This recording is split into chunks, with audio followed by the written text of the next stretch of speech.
और अपने विचारों को संयम के साथ बरतते और उनको ये बात समझ में आती, उनको लोक लाज घर मर्यादाओं की सूझबूझ होती, तो इन छोटी मोटी बातों के लिए वो बर्बादी का रास्ता नहीं खोजते। हमने ये देखा है कितने झगड़े मुकदमे कोर्टों में चलते हैं, भाई भाई के चलते हैं, बाप बेटे के भी चलते हैं, और एक दूसरे को मार के मर जाते हैं। एक जेल भोगता है, एक दुनिया से गया। क्या मिला? किसी को कुछ नहीं मिला, उसको दुनिया दूसरे लोग ही उसको कब्जा करके फिर रहते हैं। और ऐसी चीजें जो होती हैं वो पीढ़ियों तक दूसरों को भी अब नहीं फावती हैं। इसलिए गुरु की शरण में जाते हैं तो पहली चीज गुरु आपको जीना सिखाएगा, आपके जीवन को चरित्रवान बनने के लिए आपको प्रेरित करेगा, अच्छे गुणों से भर देगा आपको। उसके बाद अच्छा गृहस्थ बिताने के लिए शिक्षा देगा। गुरु का मतलब ये नहीं है कि आपको एक कोई मंत्र दे दिया झूठा चाचा के इस मंत्र को जाप कर लेना, मंत्र के जाप करने वाले को क्या पार उतर गए? कितने ऐसे लोग बता दूंगा कि उन्होंने लिया तो मंत्र, लेकिन कर्म उनके इतने गंदे और खोटे निकले कि वो कहीं के भी नहीं रहे।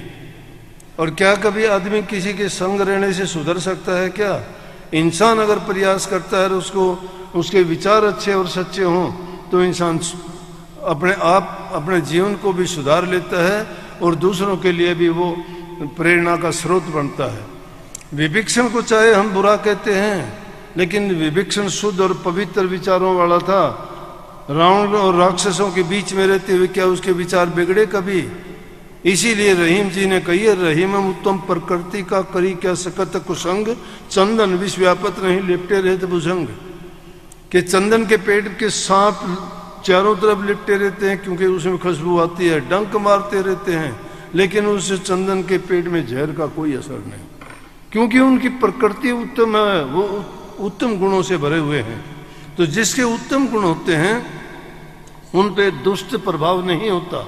और क्या केकई अच्छे घर में नहीं रहती थी? क्या माता केकई राजा दशरथ के दरबार में रहती थी, जिनका सदियों से रघुकुल के नाम की गिनती है, रघुकुल रीत सदा चली आई, लेकिन उसके दुष्ट विचार वहां भी नहीं बदल पाए।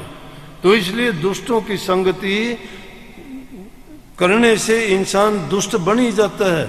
लेकिन जिनकी प्रकृति ही ऐसी बुरी होगी वो ना सत्संग से सुधरता है, ना गुरु से सुधरता है, ना नाम से सुधरता है। तो नाम तो एक ऐसी चीज है, सहारा है। उसका नाम अगर ले लिया तो नाम तो तुम्हारे हृदय के कपाट खोलता है। वो नाम उस 10वें द्वार की चाबी है। शरीर के अंदर 9 दरवाजे लगे हैं, वो दुनियादारी की तरफ खुलते हैं। वो सारे रसों के भोगी हैं। रस सिर्फ हमारे शरीर के लिए है, हमारी रूह के लिए, आत्मा के लिए नहीं है। वो आत्मा उनसे कभी आनंद और सुख नहीं ग्रहण कर सकती। आत्मा का आनंद जो मिलेगा वो नाम के रस से मिलेगा, और नाम गुरु से मिलता है। नाम गुरु का वचन होता है, इसलिए गुरु भक्ति दृढ़ के करनी चाहिए। गुरु भक्ति क्या है? गुरु भक्ति है गुरु के वचन को मान लेना। गुरु के वचन, गुरु के पहली चीज है, स्वामी जी महाराज ने तो बहुत अच्छी लिखी कि वचन सुने, दरस करे, वचन पुनि सुने, सुन सुन के गुणे, गुण गुण के काट ले सार, काट सार तिस करे आहार, कर आहार पुष्ट होया भाई, जग भय भव सब गई नसाई। तो क्या है? सबसे पहले है कि गुरु के वचन को दर्श करो। दर्शन करना क्या है? पहली भक्ति है। 5 प्रकार की भक्ति है जो गुरु भक्ति में है। 5 अंग हैं उसके। पहला है कि गुरु के दर्शन करना। दर्शन करने से गुरु के विचार तुम्हारे ख्याल पलट जाएंगे। तुमने एक इमेज बना रखी है, तुम्हारी सोच है कि गुरु है, ज्ञान का भंडार है, गुरु है, उसके पास शक्ति है, उसके पास वो शक्ति है जो तुम्हें तुम्हारे पाप कर्मों का नाश कर देंगे और तुम्हें अच्छे गुणों से भर देंगे। इसलिए गुरु के दर्श करने से ही हमारे अंदर से विचार बदलने शुरू हो जाएंगे। तो गुरु के पास जाना चाहिए, गुरु के दर्शन करने चाहिए, पहली चीज। दूसरी है कि वचन की भक्ति, कि उनके वचन को मान लेना चाहिए। जो भी गुरु कहते हैं उनके वचन को मंत्र मान के सोचना चाहिए, गुरु ने जो कहा वो तेरे हित के लिए कहा है। क्योंकि गुरु की वाणी सर्वदा सत्य है। उसमें कोई मिलोनी नहीं, उसमें कोई पक्षपात नहीं, उसमें कोई किसी प्रकार का उनका निजी हित नहीं है। जिसमें किसी का निजी हित नहीं है तो वो सर्व कल्याण और सर्वहित के लिए होता है। दूसरों का कल्याण और हित करने के लिए है वो बात। अगर उसमें पक्षपात हो तो मान लेंगे कि वो जो है किसी का भला नहीं कर सकती। सब स्पर्श है, गुरु के छू जाने को स्पर्श कहते हैं। सिर पे हाथ रखने से गुरु का आशीर्वाद मिलता है। गुरु के हाथ लगाने से कहते हो प्रसाद को हाथ लगा दो, उससे लगाने से वो प्रसाद पवित्र होता है। गुरु के स्पर्श करने से ही गुरु के गुण उस चीज में आते हैं। और तुम्हारे विचारों में भी ये बात करते ही परिवर्तन आएगा। कहते हो कि इसमें गुरु ने अपना मंत्र डाला है, गुरु ने इसको प्रसाद बना दिया है, इसके लेने से मेरे रोग दूर हो जाएंगे, कष्ट दूर हो जाएंगे, पाप कर्म कट जाएंगे। और कटते भी हैं, क्योंकि वो हमारे विचारों को दृढ़ करते हैं, पक्का करते हैं। और जब हमारे विचार अंदर से पक्का हो जाएंगे तो आप पाओगे कि धीरे धीरे करके हम बदलते चले जाएंगे।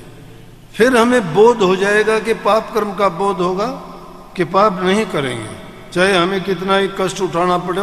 क्यों कि हमने जान लिया कि पाप करने से पाप भोगने के लिए आना पड़ेगा।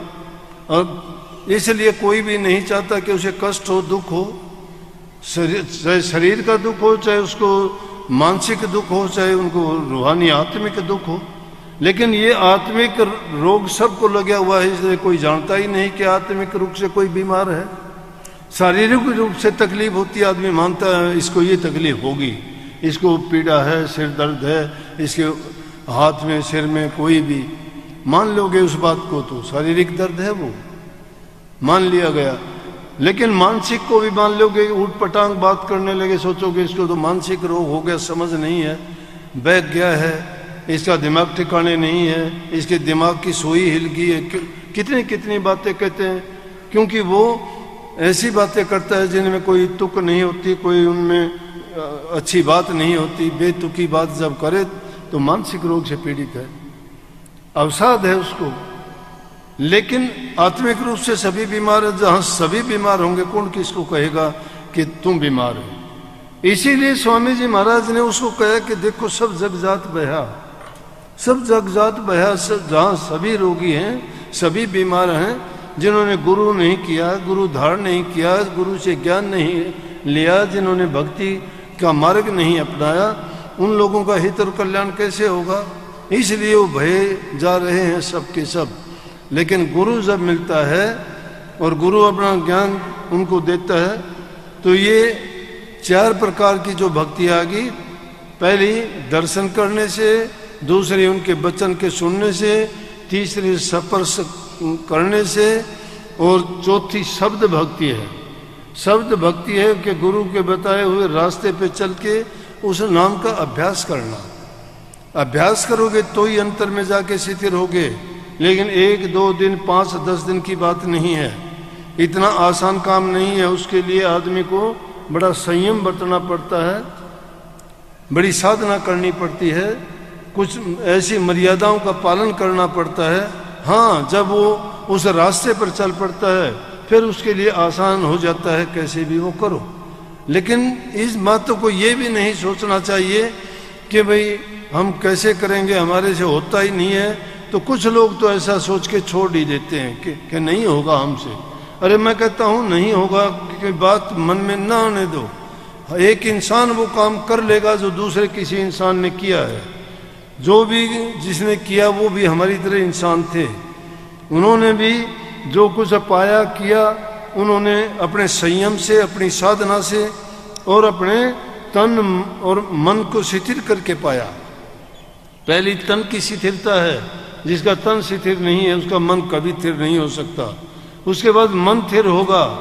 मन स्थिर जब होगा जब आप अंदर में जाओगे और अंदर में ठहरोगे, अपने नाम में मन को टिका दोगे। जो मन की वृत्तियां बिखरी हुई हैं इंद्रियों के द्वारों पर, कभी कुछ सोचती हैं, कभी कुछ सोचती हैं, कल्पनाएं करते रहते हैं, दिन में सोचते रहते हैं, रात में सपने आते रहते हैं। और जब कभी थोड़ा भी अवसर मिलता है तो उसमें भी हमारे मन के अंदर वही विचार चलते रहते हैं, कभी नहीं टूटते।